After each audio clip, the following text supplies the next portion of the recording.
Hi, this is Dirk from B&B Auto Sales. Today we're showing you our 71 Ford F100 four-wheel drive. You can see they got the grill busted out. Come off a buffalo ranch out in western South Dakota. It was our cousin's. So, pretty solid old truck. Not a lot of rust as you can see there.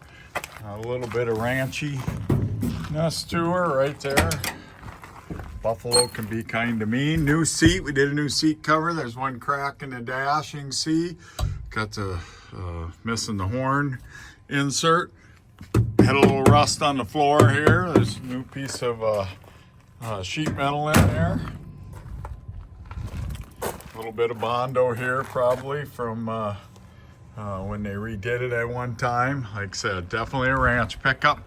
They had a plate in it. I'm sure they left something in the box and that caused it to rust out right there. Tailgate's probably junk, I would say. Has one, but definitely rusty right there. This side's not as bad. Here you got your cargo area. I think it opens, yep.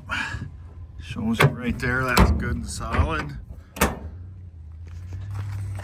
And then down here is pretty solid. I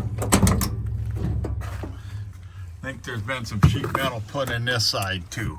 So had a little floor rust. Otherwise, good solid old truck. Just showing a little bit of, as we call, ranchiness out in this part of the country. Hood did fly open at one time. So bent that. We did put new hood hinges on it. So the hood probably needs a hood. So any questions? 605-695-7391.